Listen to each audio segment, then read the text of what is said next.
कुर्बानी की वास्तविकता। ईद उल अज़हा, जिसको बकरीद भी कहते हैं, मुसलमानों के दो प्रमुख त्योहारों में से एक है जो इस्लामी कैलेंडर के आखिरी महीने जुल्हिज्जा के 10वें दिन मनाया जाता है। ईद उल अज़हा या कुर्बानी का त्यौहार पैगंबर हज़रत इब्राहीम अलैहिस्सलाम का अल्लाह के आदेश के समक्ष स्वयं को पूर्ण रूप से समर्पित कर देने और अपने बेटे को अपने ही हाथों कुर्बान कर देने पर तैयार हो जाने की याद का प्रतीक है। इस दिन एक जानवर को अल्लाह के नाम पर कुर्बान कर हर मुसलमान अपने इसी संकल्प को दर्शाता है कि हज़रत इब्राहीम अलैहिस्सलाम की तरह वो और उसका सब कुछ अल्लाह को समर्पित है। विश्व भर में फैले 200 करोड़ मुसलमान इस त्यौहार को पूरी श्रद्धा से मनाते हैं और अल्लाह के आदेशों के समक्ष अपने पूर्ण समर्पण के प्रदर्शन में प्रतीकवश एक जानवर की कुर्बानी पेश करते हैं।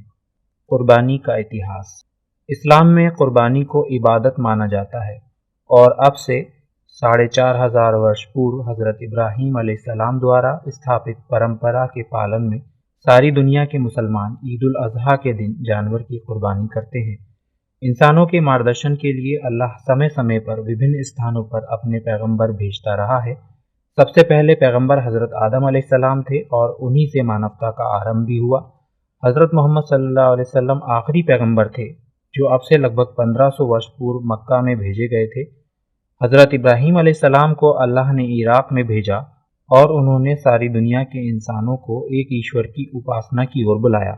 यही कारण है कि हज़रत इब्राहीम अलैहिस्सलाम को सभी धर्मों में बड़े आदर का स्थान प्राप्त है।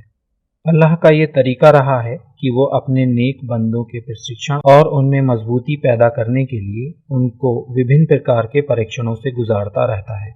हज़रत इब्राहीम अलैहिस्सलाम को अपने जीवन में ऐसे अनेक परीक्षणों से गुजरना पड़ा। उनका सबसे कठिन परीक्षण तब हुआ जब उन्होंने स्वप्न देखा कि वो अपने बेटे हज़रत इस्माईल अलैहिस्सलाम को कुर्बान कर रहे हैं।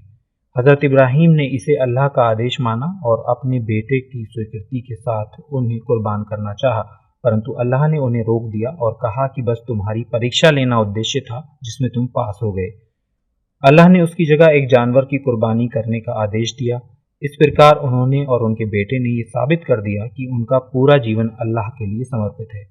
इस्लाम का तो उद्देश्य यही है कि वो समस्त इंसानों को स्वयं को अपने वास्तविक मालिक अल्लाह के समक्ष पूर्ण रूप से समर्पित कर देने का आह्वान करे। जो लोग इस आह्वान को स्वीकार कर लेते हैं वे मुसलमान कहलाते हैं और अपने इसी समर्पण की अभिव्यक्ति के लिए दुनिया के सारे मुसलमान हर साल ईद उल अज़हा के दिन हज़रत इब्राहीम अलैहिस्सलाम द्वारा दी गई इस कुर्बानी को मनाते हैं। कुर्बानी के फ़ायदे। कुछ लोग समझते हैं कि जानवर की कुर्बानी एक प्रकार की बलि है जिसमें जानवर को ज़बाह करके उसके मांस और खाल को नष्ट कर दिया जाता है। कुर्बानी का ये मतलब हरगिज़ नहीं है, बल्कि उसकी एक एक चीज़ को काम में लाया जाता है और नष्ट और बर्बाद नहीं किया जाता। इस दृष्टि से यदि कुर्बानी का जायज़ा लिया जाए तो इसके अनगिनत फ़ायदे सामने आते हैं। आर्थिक लाभ। एक छोटे से जानवर की कुर्बानी अपने अंदर ढेरों आर्थिक लाभ रखती है और जो देश और समाज की अर्थव्यवस्था का पहिया घुमाते रहने में बड़ी भूमिका निभाती है। इसका सबसे बड़ा लाभ पशु उद्योग को पहुंचता है। अनुमान है कि भारत में प्रतिवर्ष ईद उल अज़हा के अवसर पर 1 करोड़ से अधिक जानवरों की कुर्बानी होती है। ये जानवर किसी इंडस्ट्री से नहीं बल्कि गांव में रहने वाले गरीब घरों से आते हैं और कितने ही घर ऐसे हैं जिन्होंने इसे ही अपने जीवन यापन का साधन बना रखा है। कुर्बानी के महंगे जानवर खरीदने वाले धनवान लोग ही होते हैं। इस प्रकार उनके पास की दौलत को गरीबों तक पहुंचाने का ये एक वार्षिक कार्यक्रम है जो देश की अर्थव्यवस्था को आगे बढ़ाने में सहायक होता है। देश में अरबों रुपयों का चमड़ा उद्योग इन्हीं जानवरों से निकलने वाली खालों पर ही पूरी तरह निर्भर करता है। अगर कुर्बानी की प्रथा न होती तो पैरों में पहनने वाले जूते चप्पल, फौजियों के काम आने वाली लेदर जैकेट्स आदि के लाले पड़ जाते। ब्रिटेन के प्रसिद्ध अर्थशास्त्री जॉन मैनॉर्ड कीन्स के सिद्धांत पर यदि कुर्बानी से होने वाले आर्थिक लाभ को मापा जाए तो आसानी से ये निष्कर्ष निकाला जा सकता है कि जानवरों की कुर्बानी एक बहुत बड़ा इन्वेस्टमेंट मल्टीप्लायर यानी दिन दूनी और रात चौगुनी तरक्की करने वाला है। सामाजिक लाभ। आर्थिक लाभ के साथ ही कुर्बानी के बहुत सारे सामाजिक लाभ भी हैं। सदा से मुसलमानों का ये तरीका रहा है कि वो कुर्बानी से प्राप्त होने वाले गोश्त का 2/3 गरीबों में बांट देते हैं। थोड़ा सा गौर करने से आसानी से ये बात समझ में आ जाती है कि गरीबों को फ़ायदा पहुंचाने और उनकी सहायता करने का इससे बड़ा कोई त्यौहार दुनिया में नहीं है। कुर्बानी के गोश्त का व्यापार नहीं किया जा सकता और ना ही सारा का सारा स्वयं ही इस्तेमाल किया जा सकता है। कुर्बानी के अवसर पर ऐसे गरीब और भूखों को भी भोजन मिल जाता है जिन्हें आम दिनों में मिलना मुश्किल या असंभव होता है। इस्लाम सदा एक ऐसा समाज बनाना चाहता है जिसमें अमीर गरीब से कटकर नहीं बल्कि उनके काम आने का प्रयत्न करे। ईद उल अज़हा का यह त्यौहार अमीर और गरीब के बीच की दूरी को बहुत हद तक मिटा देता है जब गोश्त लेकर वो गरीबों के दरवाजे पर जाता है। ईद का दिन रिश्तेदारों और पड़ोसियों से अपने संबंध के नवीनीकरण का दिन होता है। इस दिन मात्र अल्लाह की खुशी के लिए ही सही आदमी अपने नाराज रिश्तेदारों और पड़ोसियों को भी गले लगा लेता है। इस प्रकार संबंध सुधारने और उनमें मधुरता पैदा करने का एक अच्छा अवसर मिल जाता है। आध्यात्मिक फायदे। इस्लाम के दोनों त्योहार ईद उल फित्र और ईद उल अज़हा लोगों में आध्यात्मिकता पैदा करने में बड़ा रोल निभाते हैं। दोनों ईद में खुशी मनाने का आरंभ नमाज से होता है जो अपने मालिक और पालनहार से संबंध स्थापित और मजबूत करने का सबसे कारगर तरीका है। हजारों लाखों मुसलमान एक साथ एक आवाज़ पर अपने मालिक के सामने अपना सर ज़मीन पर रख देते हैं। उस समय अपने मालिक से जितना करीब वे होते हैं किसी और समय नहीं होते। कुर्बानी तो नाम ही अपने मालिक का हुक्म बजा लाने का है। इससे बड़ी आध्यात्मिकता क्या होगी कि आदमी अपने मालिक के एक इशारे पर अपना सब कुछ यहाँ तक कि अपना जी जान भी कुर्बान करने को तैयार हो जाए। इस्लाम आध्यात्मिकता को तकवा ईशपरायणता का नाम देता है और कुर्बानी इंसानों में यही तकवा पैदा करती है। कुर्बानी के समय पढ़ी जाने वाली दुआ आध्यात्मिकता की सच्ची भावना को व्यक्त करती है। बेशक मेरी नमाज और मेरी कुर्बानी और मेरा जीना और मेरा मरना सब सिर्फ सब लोगों के पालनहार परमेश्वर के लिए ही होगा। कुर्बानी के संबंध में गलतफहमियाँ। ये त्यौहार जितना पवित्र और उच्च आदर्शों का प्रतीक है वहीं इसको लेकर लोगों में बहुत सारी गलतफहमियाँ भी फैल गई हैं और कुछ लोग इस पर एतराज़ भी करने लगे हैं। आइए इनमें से कुछ को समझने का प्रयत्न करते हैं। क्या कुर्बानी जीव हत्या है? मांस खाने की प्रथा विश्व के लगभग सभी देशों में पाई जाती है और भोजन के लिए प्रतिदिन लाखों की संख्या में जानवर काटे जाते हैं। अगर ईद उल अज़हा की कुर्बानी जीव हत्या है और गलत है तो पूरे वर्ष जानवरों का काटा जाना उचित कैसे हो सकता है? दूसरी बात यह कि विश्व की जनसंख्या का 3/4 हिस्सा मुसलमान नहीं है और इनमें से अधिकतर लोग, जिसमें भारत के लोग भी शामिल हैं, मांसाहार करते हैं और हमेशा से करते आ रहे हैं। भारत में 70% लोग मांस खाते हैं जिनमें 50% लोग गैर मुस्लिम ही हैं। तो फिर जीव हत्या का इल्ज़ाम सिर्फ मुसलमानों पर ही क्यों, जबकि इस्लाम अकारण किसी भी हत्या का सख्त विरोधी है, चाहे इंसानों की हो या जानवर की। इस्लाम के बारे में एक गलतफहमी ये फैली हुई है कि इसमें मांस खाना अनिवार्य है। ऐसा बिल्कुल नहीं है। अल्लाह ने इंसानों को उन्हीं के फ़ायदे के लिए मांस खाने की मात्र अनुमति दी है, अनिवार्य नहीं किया है। इसी कारण उसने इंसान के शरीर में दोनों प्रकार की क्षमता रखी है और इसका महत्व उन लोगों से पूछिए जो ऐसे बर्फीले स्थानों में रहते हैं जहाँ घास तक नहीं उगती, किसी और वनस्पति का तो प्रश्न ही नहीं उठता। और उन लोगों से पूछिए जो समुद्री इलाकों में रहते हैं और मछली ही उनका मुख्य भोजन है। इस्लाम का मानना है कि समस्त जीवन का मालिक अल्लाह है और उसे ये पूर्ण अधिकार है कि वो खान पान में इंसानों का मार्गदर्शन करे। इसलिए अगर इंसानों को, जिन्हें इस पृथ्वी पर उसने सबसे सर्वश्रेष्ठ प्राणी को वो अनुमति देता है कि वो उसी के दिए हुए जीवन को कुछ विशेष अवसरों पर कुर्बान कर सकता है, तो इस पर किसी को आपत्ति करना उचित नहीं मालूम होता। और यदि जीवन की बात ही की जाए तो जीवन तो वनस्पतियों में भी होता है, पर इसके भोजन के लिए उपयोग पर किसी को कोई आपत्ति नहीं होती। देखा ये जा रहा है कि वर्तमान में जो लोग पूरी दुनिया में हो रही इंसानों की हत्याओं पर कभी आवाज़ नहीं उठाते, वही कुर्बानी का सबसे ज़्यादा विरोध करते हैं। कुर्बानी से जानवरों की नस्ल समाप्त हो जाएगी, ये भी एक ऐसा ऐतराज़ है जिसके पीछे ना कोई तर्क है ना अनुभव।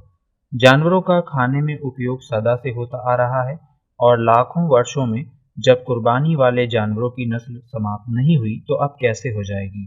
बल्कि सच्चाई तो यह है कि जैसे जैसे इन जानवरों का उपयोग बढ़ता गया है वैसे वैसे इनकी नस्ल और तेज़ी से फैलती गई है और समाप्त होने के बजाय बढ़ती जा रही है। बकरी इसका सबसे अच्छा उदाहरण है।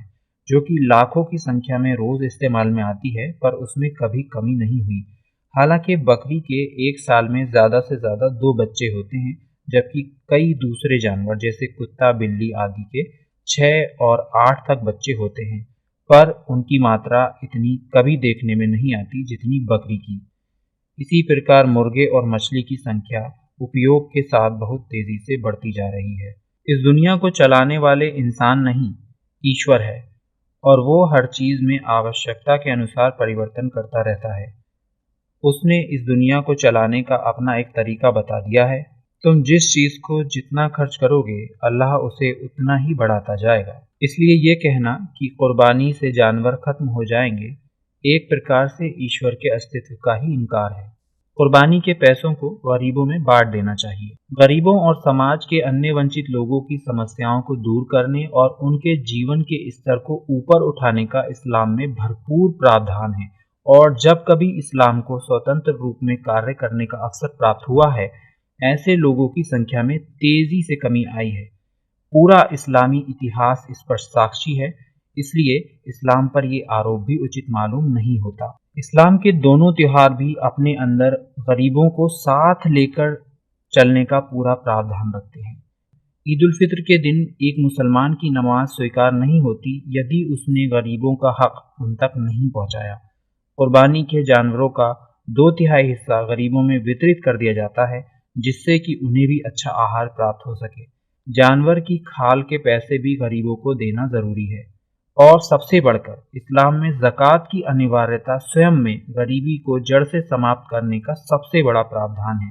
आज भी यदि अनुशासित रूप से ज़कात के प्रावधान को सब पर लागू किया जाए तो देश से गरीबी समाप्त होने में बहुत अधिक समय नहीं लगेगा। ऐसे में एक त्योहार को चुनकर उसमें की जाने वाली कुर्बानी को आलोचना का पात्र बनाना समझ से परे है। जानवरों को भी जीने का अधिकार है, जैसे इंसानों को। जानवरों के जीने के अधिकार पर इस्लाम ने बहुत जोर दिया है।